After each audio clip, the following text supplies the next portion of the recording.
Shalom, selamat malam semuanya. Hari ini kita akan masuk di Yul Talk yang kedua. Satu kehormatan hari ini kita bisa kembali berkumpul teman-teman. Dan hari kita akan berbincang-bincang tentang sinergi. Nah hari ini, Kak Ferry, kalian sudah bergabung hari ini dengan kita. Nanti kita akan berbincang banyak. Teman-teman yang belum join boleh bersama-sama join dengan kita hari ini. Ya, oke. Kita undang.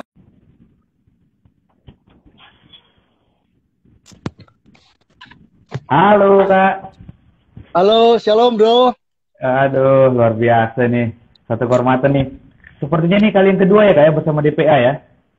Iya betul, ini kedua kalinya nih. Kemarin tahun lalu Kak ya? Oh betul, tahun lalu. Ya. Wah, luar biasa nih. Gimana Thank you Kak kabarnya? sudah. Puji Tuhan. Baik banget. Puji Tuhan. Wow. Nah, sebelum kita mulai nih, kenalan dan akan ngobrol banyak tentang sinergi, bagaimana anak muda akan menjangkau. Sebaiknya kita berdoa dulu. Saya akan pimpin doa untuk kita mulai hari ini. Mari kita bersatu dalam doa. Kami mengucap syukur Tuhan buat semua kebaikan, anugerah, dan kasih setia Tuhan. Terima kasih buat kesempatan malam hari ini, kami bisa ngobrol bareng dengan hamba-Mu yang Tuhan telah persiapkan. Tuhan tolong, biar perbincangan kami hari ini membantu banyak anak-anak muda untuk bisa menjangkau, bersinergi, untuk menjangkau jiwa-jiwa khususnya anak muda bagi hormat kemuliaan bagi nama Tuhan. Berbicara Engkau Tuhan, kami siap mendengar. Di dalam nama Tuhan Yesus kami berdoa. Amin. Wow, Amin. luar biasa nih. Amin. Nah, sebelum kita akan dengarkan pemaparan dan diskusi kita malam hari ini, saya ingin memperkenalkan dulu nih pembicara kita, walaupun sudah sangat terkenal. Dan Belum beberapa lah. dari kita sudah sering melihat di beberapa media sosial ya. Saya sudah follow beliau udah cukup lama. Dan saya mengikuti bagaimana perbincangan antara Dedi dan anaknya. Yang sangat menarik setiap hari saya baca. Dan Ya receh banget ya. Oke, Kak Ferry Ferry ini adalah seorang pendeta dan gembala dari GBI City Gate Jakarta, Kak ya? Ya betul. Dan selain mengajar, berkhotbah, melayani konseling, dan melakukan mentoring. Dan Kak ini saya tahu adalah pembina beberapa pembicara-pembicara muda ya. Dan saya pikir semua orang yang ditolong dan dibantu secara mentoring juga banyak menjadi berkat bagi generasi muda. Beliau juga seorang trainer di bidang pengembangan manusia dan bersama tim Spotter Kak ya, Spotter Indonesia ya. Iya, betul. Dan tim Spotter. pelatihan pemuridan bersama Disciple ID. Nah, Yes. ini profil singkatnya. Kalau boleh tahu nih Kak, udah berapa anaknya Kak? Jadi saya biar tahu anak yang mana nih sering bertanya nih. Sorry bro, boleh diulang kenapa? Kalau boleh tahu Kakak, anaknya ada berapa Kak? Anaknya baru satu. Oh, satu. Oh, Yang banyak sering anak bertanya rohani. itu ya? Yang banyak anak rohani. Oke. Umur Anak berapa tahun rohani nih, Kak? baru satu. Usia 6 tahun. Oh, 6. Wow. Luar Umur 6 biasa. tahun. Ya. Dan hari ini kita sapa dulu sebelum kita mulai. Beberapa teman-teman yang sudah bergabung. Thank you teman-teman yang sudah bergabung. Buat Deborah, buat Rian, buat Dorcas, buat Karin, buat Aprisela. Ya, Aprisela. Halo ini istrinya Pak KPD nih. Halo Ci. Ada Utomo. Dan ya halo. Ci, halo. Halo Kak Temi. Halo Julian. Shalom semuanya. Halo semuanya, selamat bergabung. Nah, hari tema kita tentang sinergi, teman-teman. Dan hari kita akan mendengarkan pemaparan atau sharing dari Kak Ferry tentang bagaimana kita bersinergi di antara begitu banyak komunitas anak muda, begitu banyak sinode, begitu banyak kegerakan komunitas yang menjangkau. Silakan kita sambut Kak Ferry Felani. Silakan Kak. Oke, thank you Bro Putra. Wah, membahas sinergi ini seru banget sebenarnya, seru banget. Kata sinergi sebenarnya kan bukan kata yang ada di Alkitab ya, katanya. Tapi konsepnya bukan berarti nggak ada gitu kan. Justru di Alkitab kita tuh penuh banget dengan konsep-konsep sinergi itu sendiri. Jadi kalau ditanya sinergi itu apa sih gitu, kalau saya kembali pada kata itu sendiri, sinergi adalah synchronized energy gitu ya, synchronized energy. Jadi energi-energi yang berbeda itu disinkronisasi gitu, di adjust, disesuaikan supaya apa yang berbeda, energi yang berbeda itu bisa menjadi sebuah satu kesatuan gitu ya, bersama-sama untuk menciptakan sebuah impact dampak yang besar. Kira-kira kan begitu kan, synchronized energy. Nah, memang kita perlu tahu bahwa istilah sinergi ini sering dipakai banyak orang, termasuk di gereja, di pelayanan, di sinode dan sebagainya. Tetapi kita nggak boleh mengecilkan maknanya loh. Jangan hanya sekedar begini misalnya, yuk kita bikin acara bareng yuk, gereja ini sama gereja ini, terus bikin acara Natalan bareng, Paskahan bareng, yuk kita sudah bersinergi. Boleh sih, tetapi menurut saya sinergi itu harusnya lebih besar daripada itu. Karena kan tadi kan energi yang disatukan menciptakan sebuah impact yang besar. Kalau goalnya cuman kebaktian bersama, ya itu cuman gabungan lah gitu ya, ibadah gabungan. Tetapi sinergi itu impact-nya harus lebih besar. Jadi saya harus kita harus menangkap sebuah tujuan yang besar dulu, yaitu begini. Allah itu punya rencana yang besar atas generasi ini. Wow. Allah itu punya rencana yang besar atas generasi kita gitu ya, atas bumi ini, atas dunia ini. Baik di kota-kota besar, di desa-desa, di pedalaman, atas orang kaya, atas orang miskin, atas orang Kristen, atas orang-orang yang tidak percaya Yesus. Tuhan tuh punya rencana yang besar. Nah, setiap kita nih, masing-masing kita, baik kita secara pribadi, sebagai pemimpin komunitas atau gereja, sebagai gereja lokal, sebagai sinode, kita harus terhisap dan terlibat dalam rencana Tuhan yang besar itu, gitu. Jadi kita itu ibarat kayak potongan-potongan puzzle, energi-energi yang berbeda yang disinkronis sama Tuhan, bukan untuk tujuannya kita, bukan untuk kepentingan ramenya gereja kita, suksesnya acara kita, ataupun terkenalnya merek gereja kita, tetapi untuk menyelesaikan rencana Allah yang besar di generasi ini. Kita harus punya yang namanya sense of urgency, rasa rasa kedaruratan gitu kali ya, sense of urgency, bahwa generasi ini urgent banget loh di tengah segala kemajuan dan kekerenannya, ya nggak sih? Generasi sekarang tuh semua serba canggih, keren, high tech gitu ya, 5G lagi udah mulai masuk nih ke Indonesia gitu ya. Tokopedia dan Gojek sedang berkolaborasi, sinergi itu ya. Goto gitu ya, Gojek dan Tokopedia, sinergi itu era kita banget sih gitu. Generasi ini lagi kenal sinergi banget gitu. Tapi kita harus menangkap bahwa di tengah kemajuan yang terjadi ada hal yang darurat banget, bahwa orang-orang baik muda maupun tua lebih mudah untuk berbuat dosa, lebih mudah berada dalam perbudakan, lebih mudah pernikahan tuh hancur hari-hari ini, lebih mudah anak-anak muda terlibat LGBT hari-hari ini, lebih mudah hamba-hamba Tuhan berselingkuh dan menghancurkan pernikahannya hari-hari ini, lebih mudah untuk hamba-hamba Tuhan cinta akan uang hari-hari ini. Ini tengah kemajuan deh. Dan Tuhan itu punya tadi, kita harus menangkap yang namanya sense of urgency. Nah, karena sense of urgency ini gitu ya, untuk sebuah problem, masalah, pertempuran yang besar atas generasi ini, kita harus sinergi, ya nggak sih?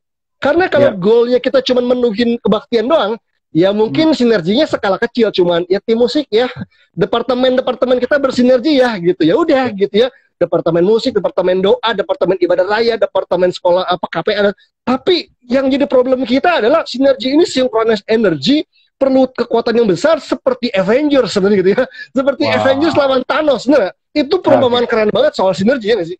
Karena Thanos menggambarkan ancaman atas generasi gitu ya, memusnahkan bumi, dunia, separuh dari dunia dan sebagainya. Dan disitulah kekuatan yang berbeda-beda dari film yang berbeda, yang namanya Iron Man film tersendiri, Spider-Man film tersendiri, apa lagi, Black Widow film tersendiri, Black Panther film tersendiri. Mereka tiba-tiba muncul dalam satu screen, synchronized energy, ya nggak sih? Energi-energi yang berbeda disatukan untuk sebuah pertempuran besar yang kita tonton tuh gitu ya, yang membuat kita deg-degan sampai wow gitu. Ini peperangannya gawat banget, musuhnya juga bukan cuma satu, tapi segambreng lawan segambreng gitu. Nah, gereja harus sadar bahwa problem kita bukan sekedar gimana gereja kita jadi dari 100 jemaat jadi 200 jemaat.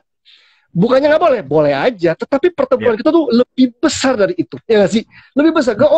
Sekolah minggu kita gimana ya? Ada anak-anak yang bandel dan sebagainya. Iya, ada. Tetapi pertempuran kita lebih besar daripada itu. That's why sinergi ini menjadi sesuatu yang urgent untuk kita lakukan antar gereja, antar hamba Tuhan, bahkan antar sinode gitu ya. Karena apa? Karena goalnya Tuhan adalah bumi penuh kemuliaannya. Kalau goalnya kita nih, kalau saya sebagai gembala pengennya adalah ruang ibadah penuh sama jiwa-jiwa yang hadir. Cuma berhenti di situ, itu nggak salah ya, itu nggak salah. Tapi kalau berhenti di situ, jadi salah. Jadi apa ya, kurang jauh mainnya gitu ya. Karena Tuhan itu berpikirnya, kita berpikir gereja lokal dan ibadah raya, Tuhan berpikirnya kota, bangsa, bangsa-bangsa, ujung bumi. Kita kalau kemarin merayakan yang namanya hari apa ya, Pentakosta ya, pencurahan Roh Kudus. Roh Kudus dicurahkan supaya kita jadi saksi sampai ujung bumi gitu ya. Sampai ujung bumi. Artinya Tuhan berpikir generasi. Nah, yang menyedihkan adalah kadang-kadang teroris lebih berpikir soal generasi. Seringkali teroris lebih menyiapkan anak-anak muda mereka untuk siap gitu ya, mengubah dunia. Sedangkan kita hanya sekedar beratraksi dalam ibadah yang teatrikal ya, which sebenarnya tadi saya bilang nggak sebetulnya salah, tetapi kalau berhenti di situ jadi salah. Kita kadang-kadang ketemu sama anak-anak muda yang cuman sekedar datang ke ibadah youth 2-3 tahun nggak jadi apa-apa. Paling mentok jadi singer, paling mentok pelayanan jadi WL ataupun sharing di Komsel. Tapi orang-orang anak-anak muda direkrut teroris, mereka belajar pegang senjata loh, bikin bom loh, dan sampai rela meledakkan diri. Itu kan yang kita lihat ya, jadi pengantin darah gitu ya. Kok bisa? Karena mereka punya visi yang besar dan jauh. Mereka suntikan visi di kepala anak-anak muda. Kita mau mengubah dunia. Kita mau mengubah dunia. Kalau kita kan enggak, ayo buat jiwa-jiwa datang lagi di gereja kita. Kita kurang jauh gitu. Jadi untuk bersinergi, kita harus mikir dulu bahwa pertempuran kita ini kayak lawan Thanos. Itu aja. Pertempuran kita lawan pekerjaan kegelapan di generasi yang besar banget. Dan that's why mau nggak mau, saya dan gereja saya harus merendahkan hati bahwa saya butuh orang lain, saya butuh gereja lain, saya butuh sinode lain, saya perlu hamba Tuhan untuk kita sama-sama berkolaborasi, bersinergi, synchronize energi untuk memenangkan pertempuran, yaitu pertempuran kerajaan Allah ini kan dengan kerajaan kegelapan. Nah, saya ingat perkataan Dr. John Maxwell gitu ya, dia pernah bilang begini, 1 adalah jumlah yang terlalu sedikit untuk mencapai kebesaran. Yang dibilang 1 adalah adalah jumlah yang terlalu kecil untuk mencapai sesuatu yang besar. Jadi kalau ingin melakukan sesuatu yang besar, jangan 1 orang, karena dibalik suksesnya penyanyi solo gitu ya, siapa penyanyi solo paling terkenal hari ini gitu ya, pasti di baliknya ada sound engineer-nya, ada music producer-nya, ada musician-nya, ada tim macam-macamnya. Jadi di balik 1 orang sukses itu ada banyak orang di belakangnya. Jadi disitulah kekuatan yang berbeda disatukan. 1 adalah jumlah yang terlalu kecil untuk mencapai kebesaran. Sama untuk menjangkau generasi ini. Sama untuk memenangkan generasi kita. Saya mengutip perkataannya Rick Warren Pastor Rick Warren dari Saddleback Community Church. Dia bilang begini, Tuhan memerlukan berbagai jenis gereja untuk menjangkau berbagai jenis manusia. Dia bilang begitu. Tuhan itu memerlukan berbagai jenis gereja, baik sinode kita ya, GBI, hidup GBI. Tapi Tuhan juga perlu GPDI, Tuhan juga perlu GPIB, Tuhan juga perlu HKBP, Tuhan perlu GKI, GKJ dan sebagainya. Dulu saya waktu awal-awal melayani, bro, ya tentunya bangganya kami adalah gereja tepuk tangan, ya nggak sih? Kami adalah gereja yang angkatan bahasa roh gitu. Tapi satu kali ada seorang kakak yang menasihati saya. Kakak ini lebih dulu dipakai ke gereja-gereja ya. Dia khotbah di berbagai tempat. Terus saya mulai lah ya ikut juga, maksudnya juga berkhotbah di berbagai tempat. Saya sadar bahwa ketika saya diundang, saya nggak selalu bisa pilih. Kadang-kadang saya terjebak dalam sebuah ibadah yang kadang membosankan buat saya, karena itu bukan karena itu bukan selera saya gitu ya. Jadi kadang-kadang saya, bosen nih, nggak seru nih, kurang tepuk tangan nih. Musiknya aransemennya kurang kekinian ya gitu ya. Anak muda, masih muda ya gitu. Tapi saya suka musik. Jadi kalau kurang aransemennya, Tapi kalimat dia bilang gini, kakak pemirsa bilang gini, Tuhan itu mengasihi gerejanya, Fer. Allah itu mengasihi gerejanya. Kalau kamu mau punya hati apostolik, kalau kamu mau punya hati buat melayani tubuh Kristus, kamu harus belajar mengasihi gerejanya. Walaupun gitu ya, ada gereja di pinggir gang yang ibadahnya nggak semeriah gereja gede yang jemaatnya ratusan sampai ribuan dengan lighting, dengan hospitality yang wow. Tapi ingat, Tuhan mengasihi gerejanya. Ya, buat saya ini adalah sebuah fondasi, sikap hati untuk saya bisa bersinergi dengan orang-orang yang berbeda. Dan tadi yang Rick Warren bilang kan, Tuhan memerlukan berbagai jenis gereja untuk memenangkan berbagai jenis manusia. Mungkin termasuk gereja-gereja suku mungkin ya gitu ya. Ketika orang-orang tua kita nih yang kesukuan gitu ya, yang masih pakai bahasa daerah, mungkin mereka lebih lebih mudah merasakan Tuhan ketika ibadahnya pakai bahasa suku gitu. Dan buat kita ya udah, yang penting ini ya, jangan sampai eksklusif ya gitu, walaupun punya gaya ibadah yang sesuai dengan selera pribadi, oke gitu. Makanya di sini saya ingat perkataan Rick Warren tadi, dan saya juga ingat perkataan dari Mother Teresa gitu ya. Mother Teresa pernah ngomong begini kan, kalau dalam bahasa Inggris gini, I can do what you cannot do. Aku bisa membuat apa yang kalian atau kamu nggak bisa buat. And you can do what I cannot do. Kalian bisa buat apa yang saya nggak bisa buat. And together we can do great things. I can do what you cannot do. You can do what I cannot do. Together we can do great things. Jadi kalau ingin melakukan hal yang besar, kita harus kolaborasi. Kita harus ada sinergi gitu ya, supaya supaya bisa ada impact yang besar gitu dari kekuatan-kekuatan yang berbeda. Nah, saya punya beberapa poin mungkin ya, kira-kira 3 poin aja deh gitu ya, 3 poin singkat yang bisa gini. Kalau saya mau bersinergi, saya harus ngapain? Saya harus buat apa sih sebagai pemimpin, sebagai anak muda Kristen, sebagai pemimpin gereja lokal dan sebagainya. Yang pertama, saya percaya begini. Yang pertama, kalau kita ingin bersinergi, kita perlu akan mengenali kekuatan kita, knowing your strength gitu ya, kenali kekuatan kita. Ingat bahwa sinergi itu adalah synchronized energy. Artinya, kamu harus punya sinergi dulu untuk bisa synchronize. Misalnya begini, misalnya Bro Putra orang yang punya kekuatan nih dalam pelayanan, konseling, pengembalaan, pastoral dan sebagainya. Sedangkan saya adalah jiwa baru yang penuh luka, penuh kepahitan dan sebagainya. Kalau kita berdua bertemu dan ngobrol dan mulai ada hubungan, maka hubungan kita nggak bisa dibilang sinergi. Karena Bro Putra punya energi, saya nggak punya, saya terluka, saya berantakan. Saya perlu dipulihkan dulu dan dilatih sehingga akhirnya saya pulih, terus saya punya karunia diaktifkan sehingga akhirnya saya dalam satu posisi bisa mengimbangi gitu. Saya punya energi juga untuk berkontribusi, pada saat itulah saya dan Bro Putra bisa sinkronis energi ya.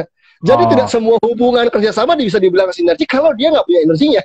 Kalau dia nggak punya kekuatannya. That's why perlu knowing your strength, knowing your energy. Mungkin dengan pertama ya cultivate dulu ya, mengenali, menggali, dia mentor sampai ketika mulai dikenali, dilatih kekuatannya sampai potensi itu jadi kekuatan. Kalau potensi kan kayak petasan ya, belum kemampuan yang belum keluar. Tapi begitu dikeluarin jadi ability, terus itu dilatih, ditrain, itu jadi kekuatan, jadi skill, jadi strength. Nah, itulah yang membuat kita bisa bersinergi. Karena kalau enggak, kita cuman kalau orang-orang yang nggak punya energi dia berkumpul, itu bukan sinergi. Karena sinergi adalah synchronous energy tadi. Jadi knowing your strength. Alkitab bicara soal itu di 1 Korintus 12 ayat 4 sampai 5 ya. Itu dibilang bahwa 1 Korintus 12 ayat 4 sampai 5 ada rupa-rupa karunia tetapi satu roh. Ada rupa-rupa pelayanan tetapi satu Tuhan. Terus dibilang juga dan ada berbagai-bagai perbuatan ajaib tetapi Allah adalah yang satu mengerjakan semuanya dalam semua orang. Terus dibilang tetapi tiap-tiap orang dikaruniakan pernyataan roh untuk kepentingan bersama. Artinya dari awal firman Tuhan juga mengajarkan kita soal sinergi ini bahwa setiap orang percaya punya kekuatan. Jadi kalau kita hari ini nggak kuat, bukan berarti nggak punya. Ya belum diakses aja kekuatannya. Belum dipulihkan, belum dilatih, belum dikeluarkan. Karena setiap orang punya yang namanya spiritual gift, karunia rohani. Apa itu karunia rohani? Kan simpelnya begini, karunia rohani adalah the ministry of Jesus Christ, gitu ya. Pelayanan Yesus yang sempurna, yang dibagikan, di-share di dalam tubuhnya, gerejanya, komunitasnya, hamba-hamba Tuhan. Sehingga nggak ada satu orang pun yang punya semua karunia. Kita semua kebagian karunia menurut takaran kasih karunia masing-masing yang Tuhan sudah kasih kan. Nah, tugas kita adalah bukannya aku pengen punya karunia itu bukan achievement, bukan pencapaian. Itu adalah sesuatu yang harus kenali dari dalam dan dilatih supaya karunia itu berkembang menjadi sebuah tadi kekuatan, jadi strength. Jadi untuk bersinergi harus knowing your strength. Jadi digali, dilatih sampai itu jadi kekuatan. Nah, yang kedua adalah untuk bersinergi kita perlu punya inisiatif membangun hubungan. Nah, ini penting banget karena sinergi kan soal hubungan ya. Disinkronize itu berarti harus mau berhubungan. Nah, tentunya kita harus punya inisiatif. Yang nggak selalu harus nunggu. Ada momen di mana kadang-kadang saya yang disamperin dulu sama orang untuk kenalan. Ada momen tertentu di mana saya yang harus mengenalkan diri gitu untuk hubungin bahwa, hai, saya Ferry, saya Pastor Ferry, boleh nggak saya kenalan? Boleh nggak kita ngobrol untuk kenal lebih dalam dan sebagainya. Jadi tanpa ada hubungan, tentunya kita nggak bisa ada sinergi. Nah, biasanya, saya selalu ingat gini bahwa untuk memulai sebuah hubungan itu, untuk berinisiatif membangun hubungan itu perlu kerendahan hati. Perlu kerendahan hati. Saya membuat simpelnya begini. Orang sombong akan bilang begini, kamu butuh saya, gitu ya. Kamu butuh saya. Tetapi orang rendah hati akan bilang bahwa saya butuh kamu. Nah, konsep sinergi itu akan terbangun kalau kita punya kerendahan hati untuk bilang bahwa saya butuh kamu loh. Saya tuh butuh Anda loh. Saya nggak kuat dalam semua karunia dan semua area loh. Boleh nggak saya undang kamu? Boleh nggak saya minta bantuan kamu untuk memperlengkapi saya dan sebagainya. Nah, intinya adalah orang kalau ingin bersinergi, dia harus baik dengan orang lain. Dia harus bisa menghargai orang lain. Dia harus bisa menjadi seorang pembangun hubungan yang baik. Jangan ngomong seenaknya, jangan bersikap seenaknya. Kadang-kadang dalam pelayanan kita udah ngerasa dekat sama seseorang, bersikap seenaknya, ngomong seenaknya, minjem barang seenaknya. Saya bilang ini, intimacy itu perlu, kedekatan dan keakraban itu perlu respect gitu ya. Ketika respect dilanggar, itu bukan lagi intimacy, itu songong namanya. Sama dengan Tuhan, kita dengan Tuhan tuh jangan mentang-mentang intim terus kita jadi seenaknya ngomong sama Tuhan dan sebagainya. No, itu jadi songong, itu akan merusak hubungan. Justru kalau respect itu dipertahankan, keintiman, keakraban itu akan berjalan baik dan akhirnya gereja-gereja yang berbeda bisa bersinergi gitu. Karena kita tahu ya bahwa kadang-kadang menjadi musuh untuk sinergi, salah satunya adalah eksklusivitas gitu. Kita ngerasa diri paling benar, paling baik. Padahal kita perlu membangun mental yang namanya inklusif gitu ya. Mentalitas yang inklusif artinya kita berani embrace perbedaan, kita berani menghargai perbedaan. Kita melihat perbedaan dalam tubuh Kristus bukan sebagai kelemahan, tapi sebagai kekuatan untuk bersatu. Sama seperti tadi ya, Avengers itu sendiri. Nah, yang ketiga, yang terakhir adalah kalau kita ingin bersinergi, selain knowing your strength dan juga punya inisiatif membangun hubungan, kita perlu memiliki attitude yang benar, punya sikap yang benar, sikap yang tepat gitu ya. Sikap itu ditunjukkan dari Filipi pasal yang kedua, gitu ya. Filipi pasal 2 itu ada sebuah ayat firman Tuhan yang menunjukkan sebuah attitude gitu ya, sebuah sikap yang kalau kita miliki, kita akan mudah dan bisa bersinergi dengan orang lain atau bahkan dengan banyak orang. Filipi pasal 2 itu ini dia. Langsung ayat yang kedua aja deh biar lebih cepat ya. Dibilang karena itu sempurnakan sukacitaku dengan ini. Hendaklah kamu sehati sepikir dalam satu kasih, satu jiwa, satu tujuan, dengan tidak mencari kepentingan sendiri atau puji-pujian yang sia-sia. Nah, ini salah satu sikap gitu, attitude yang harus dimiliki tubuh Kristus, pemimpin orang Kristen supaya bisa bersinergi adalah tidak mencari kepentingan sendiri atau puji-pujian yang sia-sia. Jadi kalau ini masih ada, susah bersinergi, gitu kan? Dibilang sebaliknya, hendaklah dengan rendah hati yang seorang menganggap yang lain lebih utama daripada dirinya sendiri, dan janganlah tiap-tiap orang hanya memperhatikan kepentingannya sendiri, tetapi kepentingan orang lain juga. Jadi saya percaya intinya begini, kita akan bisa bersinergi kalau kita punya kedewasaan. Kita akan bisa bersinergi kalau kita memiliki kedewasaan. Sama halnya dengan pernikahan. Di dalam pernikahan perlu ada sinergi. Artinya suami dan istri perlu punya sinergi, energi dua-duanya disatukan gitu ya, punya kedewasaan. Di dalam berkarir juga, ya kita contohnya deh, Gojek dan Tokopedia, kok bisa bersinergi? Berarti kan dua pemimpinnya harus dewasa dong, nggak boleh menang sendiri gitu. Tokopedia itu perusahaan besar gitu ya, Gojek juga besar. Untuk bisa menjadi satu kan perlu kerendahan hati, perlu punya sikap tahu diri juga, sehingga bisa menjadi sebuah, ketika berdua itu jadi satu, yang hasilnya adalah impact yang lebih besar. Kalau kata firman Tuhan apa ya? Satu orang mengalahkan beribu-ribu, dua orang merasa-rasa, harusnya gitu kan? Karena ada sinkronis energi gitu. Itu berlipat kali ganda gitu. Jadi itu yang harus kita bawa dalam hidup kita, punya attitude, punya sikap, termasuk sikap yang namanya tahu diri.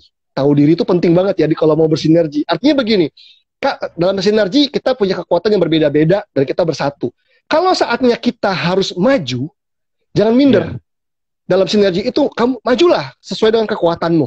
Tapi kalau tahu itu area bukan kekuatan kita, mundurlah dengan kebesaran hati dan izinkan orang yang punya kekuatannya maju ke depan. Itu kan kedewasaan, itu kan kebesaran hati, itu kan attitude.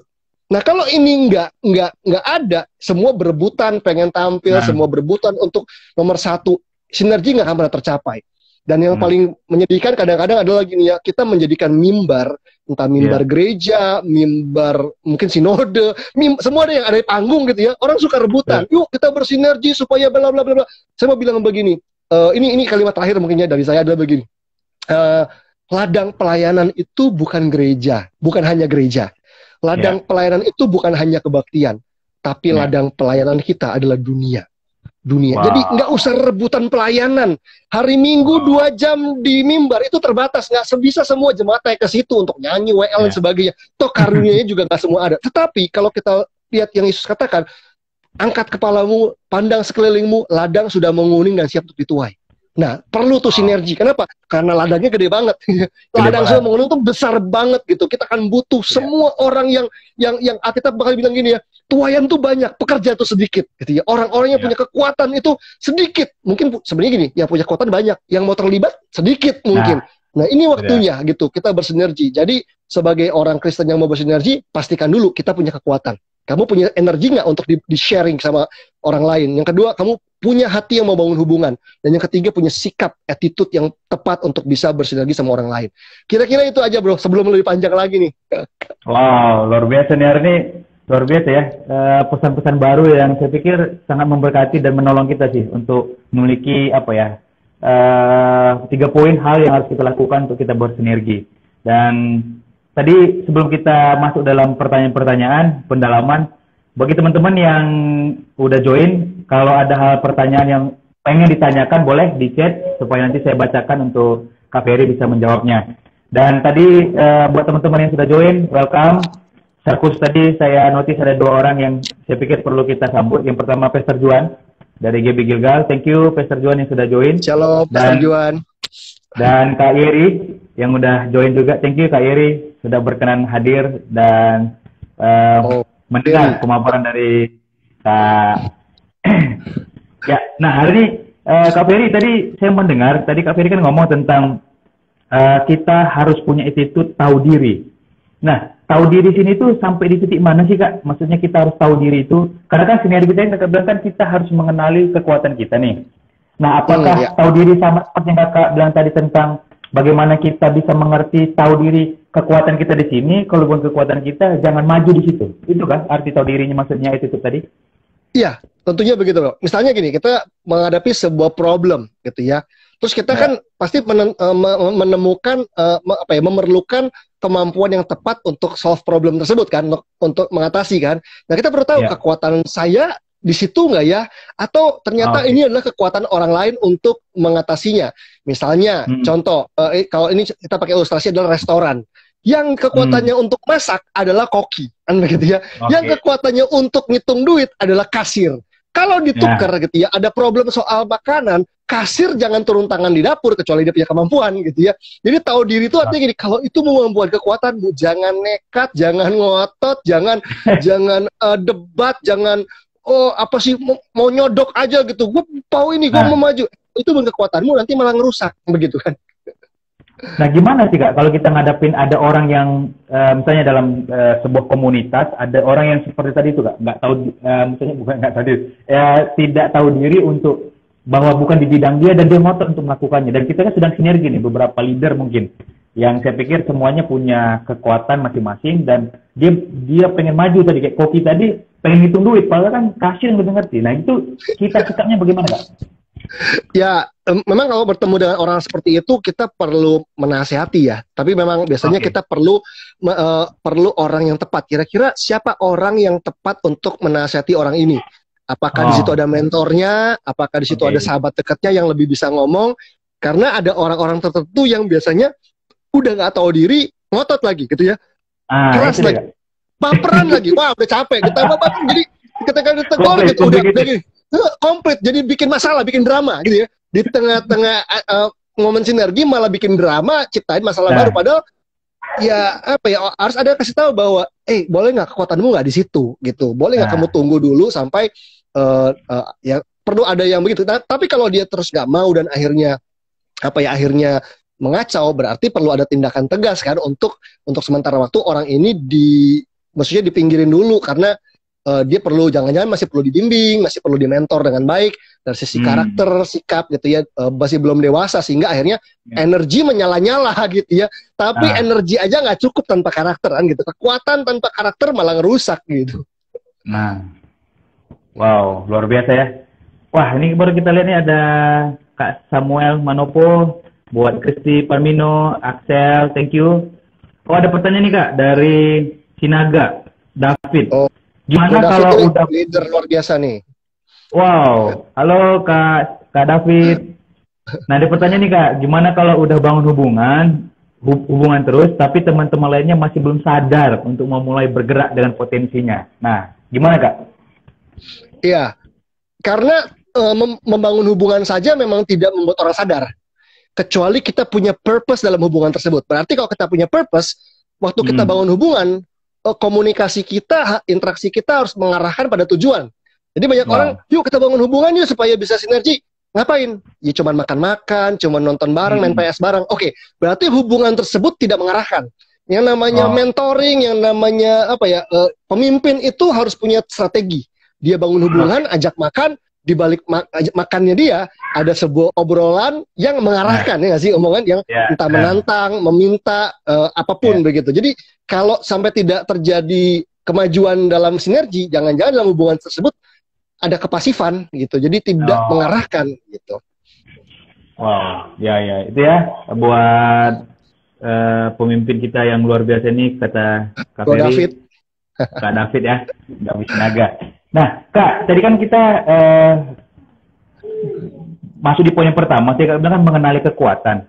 Nah, dari beberapa leader youth itu kan kadang ada yang malu-malu. Bener nggak sih kekuatan gue tuh di sini nih, gitu. Ada orang yang merasa, yang benar-benar nggak tahu Kak, dia leader, pemimpin, tetapi nggak tahu kekuatannya di mana gitu. Nah, untuk menemukan itu, Kakak tadi bilang coba di mentor atau digali. Nah, bagaimana kalau dia sudah sekelasnya pemimpin? Apa yang harus dilakukannya Kak secara simpel supaya dia tahu kekuatan dia di mana dan dia bisa lebih produktif untuk bisa bersinergi dengan kekuatan itu Kak? Oke, untuk mengenali kekuatan seseorang, salah satu strategi paling bagus adalah memang mentoring dan pemuritan. Nah, memang kadang-kadang mentoring pemuritan ini tidak berjalan dengan baik. Ada yang cuma formalitas aja. Oh, dia mentor saya, tapi tidak pernah ada hubungan mentoring yang baik. Saya menyarankan buat para pemimpin yang masih struggle untuk mengenali kekuatannya, jadilah aktif dan punya inisiatif untuk kejar mentormu, gitu ya. Karena mungkin mentor kita orang sibuk, gitu ya. Mentor kita punya karya banyak, jadi dia mentor banyak orang juga. Jadi ya jangan nunggu. Habis kakak itu nggak pernah ngeluarin waktu buat saya. Habis Pak Gembala saya, kamu yang Uber, gitu ya. Kamu yang harus punya inisiatif. Kamu minta waktu untuk makan siang. Waktu makan siang jangan sia-siakan waktu. Kamu udah punya list pertanyaan untuk tanya ini itu dan sebagainya. Minta PR sama dia. Minta PR kan. Kadang-kadang gini. Kenapa karunia kita nggak keluar? Kadang-kadang kita nggak pernah nyoba, nggak pernah mencoba. Nah, kita perlu diarahkan untuk mencoba oleh pemimpin kita, oleh mentor kita. Dan didampingi, disupervisi. Yang namanya mentor itu kan melakukan pendampingan. Jadi mentor tuh nggak beda sama guru. Guru itu mengajar. Kalau mentor kan mendampingi. Artinya kita perlu diarahkan. Boleh nggak kamu coba begini-begini deh. Kamu coba lakukan ABCD pelayanan ini nih. Untuk kita lihat ada buahnya nggak, ada kekuatan yang keluar nggak. Nah, sambil disupervisi. Tujuan disupervisi adalah untuk untuk memperkecil dampak buruk yang ditimbulkan karena orang lagi coba-coba, ya sih. Misal lagi coba-coba mendoakan orang pelepasan, dia nggak ngerti kalau misal orang kerasukan tuh bisa ngapa-ngapain aja. Kalau disupervisi kan artinya bisa dikasih tahu.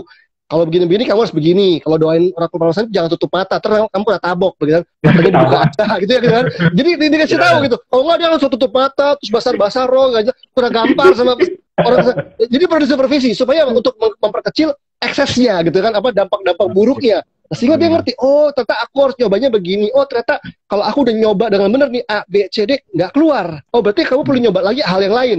A, B, C, oh kok keluar. Nah mungkin ini adalah karunia kamu. Jadi mulai keluar kan, baru bisa dilatih dan sebagainya. Tapi peran mentor tuh penting banget. Kalau mentor kita pasif atau mentor kita mungkin sibuk, kita yang nguber gitu. Kita yang lebih proaktif dan tanya banyak hal, minta PR.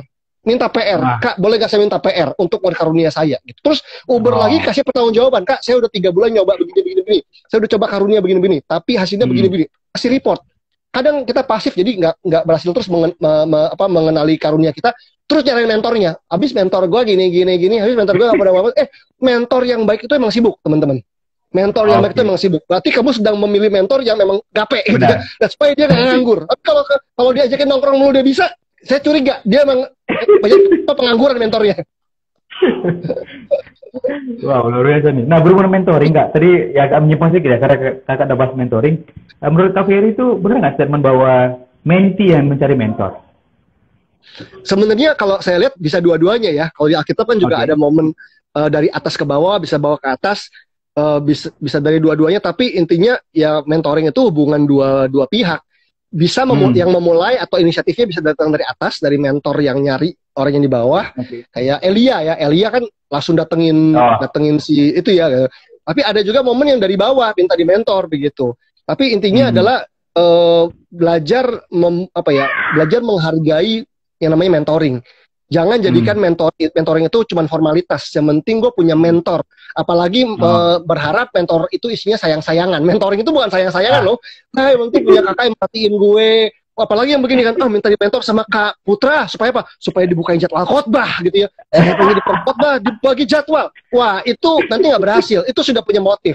Izinkan kakak yang mementor kita itu niat kelemahan gue tuh apa sih, supaya kita dibimbing untuk bisa ngatasin kelemahan kita dan menggali kekuatan kita, termasuk juga dia bisa membagikan journey yang dia udah lewatin, ya nggak sih? Mentor kita kan kemungkinan udah pernah lewatin proses, dia akan ceritain atau bagikan apa yang dia sudah pelajari supaya kita bisa ngalamin percepatan. Artinya kita nggak perlu ngulang kesalahan yang sama dulu, karena dia udah kasih tahu bocorannya kan. Kalau dulu kan dia mungkin nggak ngerti, jadi dia salah dulu gitu ya. Selama 2 tahun salah, kita oke, selama 2 tahun gue salah begini. Oh oke, saya jangan ikutin ya, supaya saya lebih cepat jalannya gitu prosesnya. Benar. Jadi lebih untung 2 tahun kayak waktunya ya. Harusnya. Kalau enggak mah kebangetan. Kebangetan banget. Nah, berhubungan poin yang kedua, tadi kan saya bilang kan untuk kita melakukan sinergi kita harus memiliki inisiatif untuk membangun hubungan. Nah, tetapi kan kita melihat di lapangan nih Kak, nggak tahu nih Kak Ferry lihat nggak tentang bagaimana ego sektoral setiap sinode, setiap pengajaran, setiap komunitas itu kan selalu pasti menjadi sebuah penghalang ya. Nah, apalagi rumah kita kalau kita pemimpin muda, kita punya mentor atau gembala yang sangat ortodoks dengan sektoral tadi. Nah, bagaimana kira-kira Kak untuk kita bisa membangun hubungan ini tetapi tetap dalam koridor yang aman dalam hal menjaga hubungan dengan sinode atau pengajar atau gembala kita Kak? Gimana Kak? Saya percaya bahwa kita perlu berkomunikasi dengan orang-orang yang ada di atas kita ya, senior-senior kita. Dengan tetap menghormati bapak-bapak kita di atas, generasi di bawah ini juga punya sesuatu yang luar biasa menurut saya. Era sinergi ini sangat dahsyat. Even juga di dunia sekuler ya, di dunia marketplace. Tanpa sinergi, kita hampir nggak bisa berhasil deh begitu. Sinergi itu perlu banget. Nah, orang tua kita kalau di atas mungkin nggak terlalu, sinergi itu bukan hal yang utama gitu, mereka udah bisa gitu ya, zaman dulu. Nah, soalnya kita perlu berkomunikasi, meyakinkan, membuktikan pada mereka untuk memberitahu bahwa ya berulang-ulang ya, kadang capek, kadang disalah pahami, tapi kalau niat kita baik dan tulus, saya percaya satu kali orang tua kita pasti akan bisa paham. Saya percaya bahwa bapak kita di dalam sinode gereja masing-masing ya, maupun yang motor dan sebagainya, saya percaya Roh Kudus akan bisa bekerja untuk membantu mereka memahami. Kalaupun belum dipahami, yang penting jangan melawan, jangan justru kita menunjukkan satu sikap perlawanan yang tidak respect dengan mereka gitu. Justru buah itulah yang jadi barometer gitu. Dan dengan kita melatih untuk punya kerendahan hati gitu ya dalam bersinergi, saya percaya kita bisa ngelihat buahnya kok gitu, cepat atau lambat gitu. Berarti dari statement kakak tadi tetap hormat, tetap jangan membangkang, jangan melawan, itu berarti kalau belum ada, kan gini Kak, maksudnya ada beberapa leader itu kan bilang belum dikasih gembala nih untuk sinergi dengan beda latar belakang itu tadi sektoral tadi. Apa kita tetap menunggu dapat approval dulu baru kita bersinergi untuk sebagai kita konteks pemimpin muda Kak, yang punya gembala gitu. Gimana Kak? Kalau begitu kita perlu yang namanya kreativitas ya sih. Kita sebagai pribadi, saya bisa bergerak sebagai satu pemimpin organisasi, tapi saya juga bisa bergerak sebagai satu pribadi, seorang Ferry Felani. Saya mau bergerak sebagai mana nih? Sebagai pastor Ferry Felani, gembala Citygate, atau sebagai pribadi namanya Ferry Felani gitu kan? Kalau saya nggak bisa bergerak membawa nama organisasi atau sinode saya bisa membangun hubungan sama orang sebagai Ferry Felani aja gitu kan? Jadi misalnya gini, yuk bersinergi project ABC, nggak bisa, oke. Kalau gitu projectnya kita nggak ikut, tapi kita kan tetap bisa makan bareng untuk bisa bersinergi sebagai pribadi gitu ya, sebagai pribadi yang bisa melayani juga tanpa membawa embel-embel. Nah, strategi bersinergi secara pribadi tadi itu meletakkan landasan fondasi ketika nanti pemimpin kasih lampu hijau gitu ya. Begitu pemimpin bilang boleh, kita udah siap, kenapa? Udah punya fondasi. Tapi kalau kita menyerah, ya nggak boleh, terus saya diem aja. Tek. Nanti begitu dapat lampu hijau, kita juga bingung, gitu ya, nggak pernah punya fondasi. Atau atau apa ya, begitu karena kita nggak pernah memulai hubungan itu, lampu hijaunya nggak pernah ada karena kita nyerah, pemimpin udah ya udah berarti dia udah nggak nurut. Nah, jadi yang namanya tunduk itu kan bukan berarti kita nggak bergerak gitu. Kita menghormati mereka, berarti kita nggak perlu membawa nama organisasi karena itu yang berkaitan dengan apa tadi ya, otoritas dan sebagainya. Tapi sebagai pribadi kan boleh gitu. Kita berkolaborasi, bersinergi dengan orang-orang lain sebagai personal ya, begitu. Wow, ya. Jadi tetap submit, tetap berinisiatif dan kreatif dalam kita bersinergi. Nah, teman-teman pemimpin muda yang mendengar ini pemaparan dari Kak Ferry pasti sangat diberkati ya. Jadi teman-teman yang mungkin ada pertanyaan dengan pemaparan tadi, atau apa ya, case di pribadi masing-masing atau di organisasi atau komunitas teman-teman, boleh tanyakan ya di kolom chat agar kita bisa saya bacakan dan Kak Ferry akan menjawab setiap pertanyaan kita. Dan saya ucapkan selamat datang buat teman-teman yang baru join. Halo Pastor Daniel dari GB Sungai Yordan Roxy, buat Bella, buat Monica, buat Kak Frankie, buat Samuel, Brian, buat Karen dan semuanya teman-teman yang udah join, thank you udah join, dan kami tunggu pertanyaan-pertanyaannya berhubungan dengan sinergi agar kita bisa mendapatkan jawaban. Jangan sampai tidur ada pertanyaan tinggal di kepala nih, nggak bisa tidur lagi. Jadi, akhirnya DM Kak Ferry jadinya kan, ganggu Kak Ferry tidur gitu. Ya, jadi mungkin ada kesempatan masuk. Pastor Frankie itu dari Sydney. Pastor Frankie itu dari Sydney tadi. Ya. Wow, dari Sydney. Partner sinergi saya juga. Tadi Bro David Sinaga itu dari Bogor. Oh, dari Bogor. Juga, halo. Beda sinode tapi sinergi juga. Wow, luar biasa. Ini jadi cocok banget ya hari ini DPA DKI itu mengundang Kak Ferry ya. Memiliki pengalaman banyak tentang sinergi. Puji Tuhan. Kak, ini namanya, kalau kita bisa belajar ya, biasanya kan sinergi itu dari beberapa komunitas. Saya juga termasuk orang yang pernah mengalami itu. Pengalaman ini begini Kak, beberapa orang oknum dalam bersinergi, mereka itu berusaha untuk mengumpulkan beberapa pemimpin muda, dan ternyata singkat cerita, ini oknum ya Kak, nggak semuanya sih.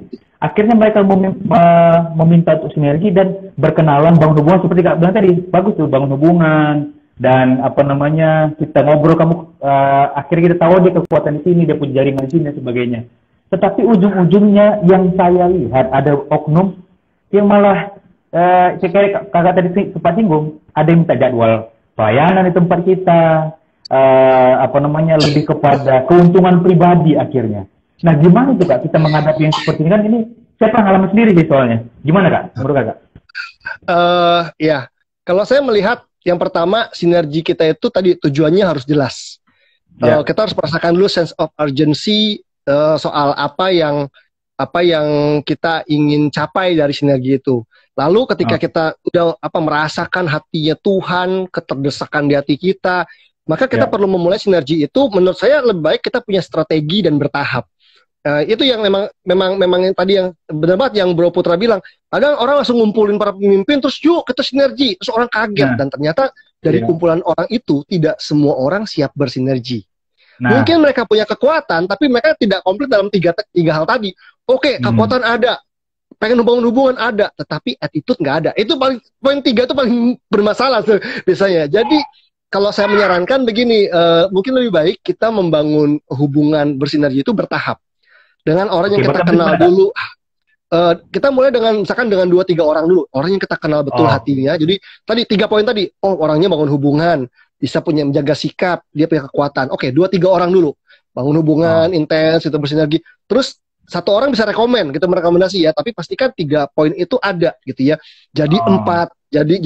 Jadi pastikan kita membawa masuk dalam ring itu orang-orang yang sudah lebih siap untuk bersinergi. Atau gini, paling nggak mayoritas adalah orang yang bersiap untuk bersinergi. Supaya nggak ada orang-orang yang bisa mengacau, terutama orang-orang kuat.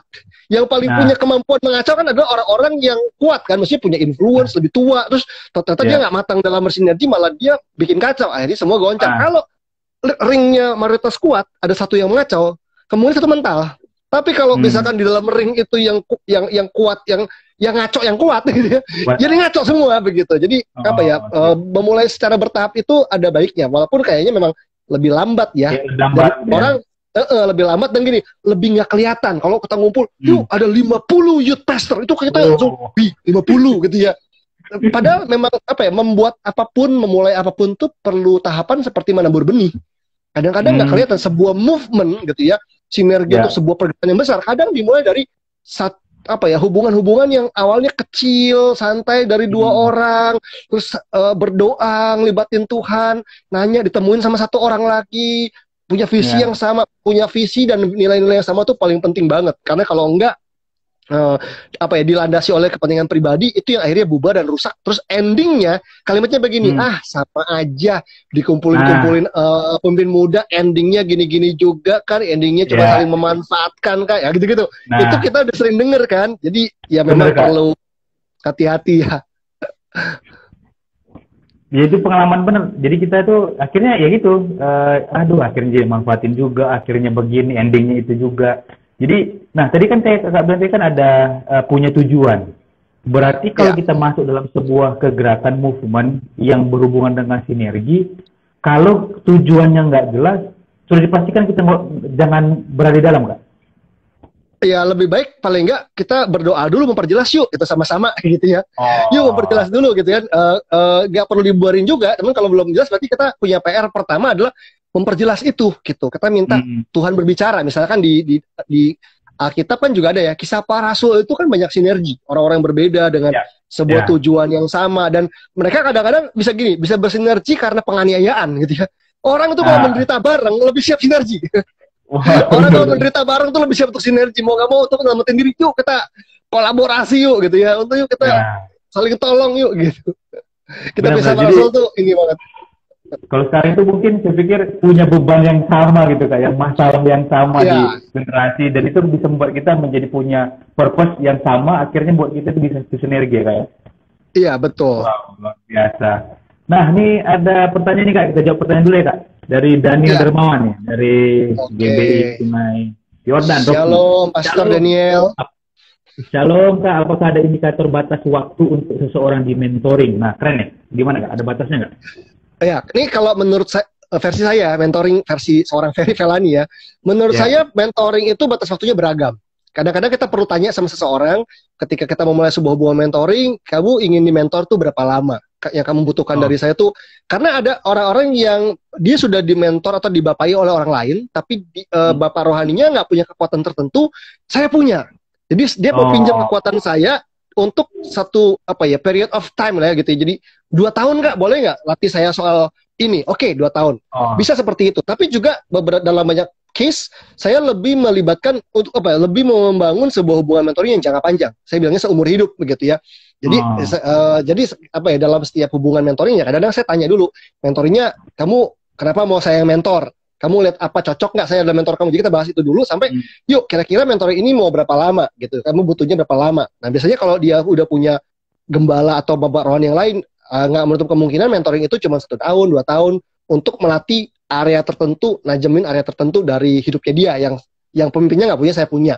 Tapi ada yang panjang, jangka panjang tadi mentoringnya. Tetapi waktu yang panjang itu gitu ya dalam mentoring tidak selalu sama fasenya, tidak selalu sama bentuk mentoringnya. Semakin seseorang itu makin matang dan dewasa, mentoring kita bisa nggak intens lagi. Jadi kalau masih awal-awal gitu ya, orang itu masih nol, mentoring kita mungkin lebih intens ya, dari mulai kehidupan doanya, karakternya gitu ya. Tapi ketika nanti dia sudah berkembang jadi pemimpin, mungkin kita nggak perlu ketemu tiap minggu juga gitu. 3 bulan sekali juga bisa ya, kayak orang tua ya, jadi ketemunya jarang, tapi tiap kali ketemu ada obrolan berbobot, ada update, ada pertanggungjawaban gitu ya. Dan yang di mentor juga udah nggak semua area lagi gitu. Buat pemimpin-pemimpin yang saya mentor yang udah mateng, saya udah nggak nanya lagi satu dunia gimana, hidupan doanya gimana, udah lepas dari dosa, udah nggak begitu lagi karena dia udah selesai area itu. Jadi kita cuma bahas gimana gerejamu, gimana tim leadershipmu, gimana visi gerejamu lagi bahas apa hari-hari ini anak-anakmu.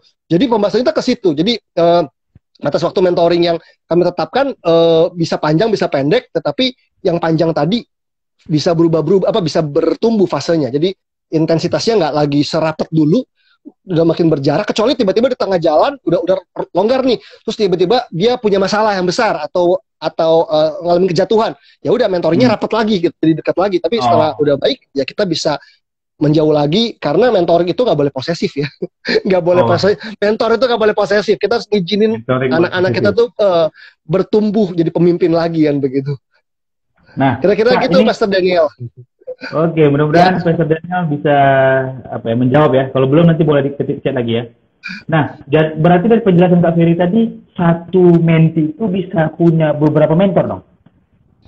Iya, kalau menurut saya ya boleh gitu, walaupun nanti diurutin ya, ada mentor yang utama gitu, ada mentor-mentor yang sifatnya tambahan, di mana kita belajar dari dia dalam periode yang lebih pendek, dan harus jelas apa yang saya mau pelajari dari dia, kan begitu kan? Wow, luar biasa, saya sangat diberkati ya. Nah, teman-teman, masih ada pertanyaan kah? Saya lihat, tidak lagi. Oke, awesome, thank you Pastor Ferry. Oke, thank you Pastor Daniel ya. Dan teman-teman, mungkin waktu kita terbatas ya. Tapi teman-teman tadi yang baru join, yang mungkin di pertengahan atau udah mau habis di ending-endingnya, nanti bisa melihat di feednya Instagram DPADKI, kita akan post kembali. Jadi teman-teman bisa lihat kembali dan bisa mengikuti dari awal tadi penjelasan dari Pastor Ferry Kelani, bagaimana tentang sinergi. Ada 3 hal tadi. Yang pertama, mengenali kekuatan. Yang kedua, inisiatif membangun hubungan. Yang ketiga, punya attitude atau sikap. Nah, jadi 3 hal ini penting sekali. Teman-teman bisa ikuti dari kalau yang kepotong, nanti bisa lihat di feednya Instagram DPDKI. Nah, Kak Ferry boleh closing statement untuk kita berhubungan dengan sinergi? Silakan Kak. Oke, closing statement dari saya adalah begini, teman-teman. Saya percaya mendengarkan saya ini hamba-hamba Tuhan, anak-anak muda, para pemimpin muda, berbicara soal sinergi, Tuhan perlu kita, Tuhan perlu kekuatan kita. Tapi ini dia, jangan bersinergi hanya karena formalitas. Wow. Jangan bersinergi hanya karena ikut-ikutan. Jangan bersinergi hanya karena motivasi yang salah, gitu, yang nggak murni, yang nggak tulus. Tapi bersinergilah karena kita sadar bahwa ada sesuatu yang urgent di generasi ini. Tuhan sedang mengerjakan sesuatu yang besar atas generasi ini, dan kita mau terlibat di dalamnya. Wow. Itu aja, bro. Biasa. Thank you banget nih Kak, kita sangat diberkati sekali. Jujur saya pribadi diberkati bahwa jangan sampai kita hanya ikutan untuk bersinergi, lagi musimnya sinergi kita ikutan, tapi kita punya tujuan yang salah, punya motivasi yang salah. Dan saya berharap setiap pemimpin muda yang mendengar hari ini supaya tetap memiliki motivasi yang benar dalam punya tujuan yang benar dalam bersinergi. Dan saya berharap kita semua diberkati Tuhan mulai hari ini penjelasannya, dan bisa membangun sinergi yang baik ke depannya. Thank you sekali Kak Ferry, atas nama DPADKI mengucapkan terima kasih buat Pastor Ferry yang udah memberkati kita hari ini. Thank you banget. Kita sangat diberkati. Kali kedua sudah bicara di DPADKI, dan saya berharap jangan stop di kali kedua, ada kali ketiga, kali keempat, dan kali selanjutnya. Amin. Untuk kita diberkati. Nah, sebelum kita akhiri, boleh Pastor Ferry berdoa buat kita semuanya, biar di closing oleh Pastor Ferry. Silakan. Oke, boleh. Mari kita berdoa. Tuhan Yesus, buat kami sadar, buat kami anak-anak-Mu, para pemimpin muda-Mu sadar bahwa ada sesuatu yang urgent di generasi ini, Tuhan. Allah punya rencana yang besar atas generasi ini, dan iblis sedang bekerja gila-gilaan di tengah-tengah generasi ini. Tuhan, buat hati kami nggak tahan untuk melakukan sesuatu buat generasi ini. Dan buat kami sadar akan kekuatan kami. Buat kami nggak tinggal diam akan kekuatan kami.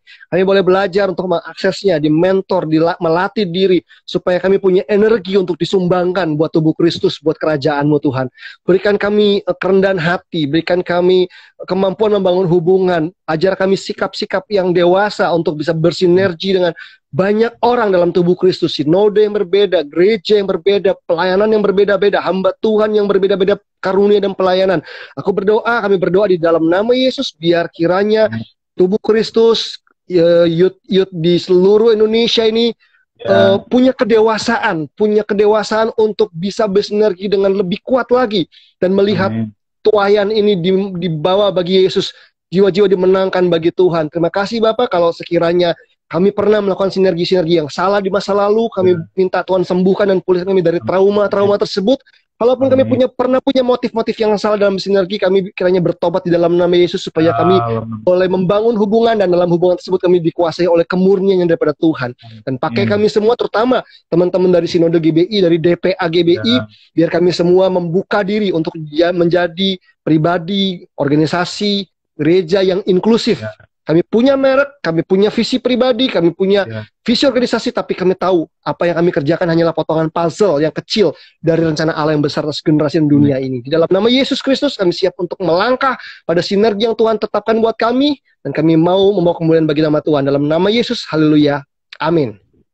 Amin. Thank you lagi buat Pastor Ferry Telani. Thank you buat teman-teman yang udah join. Sama-sama, bro. Selamat malam. Terima kasih banyak.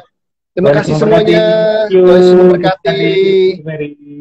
Thank you, bro.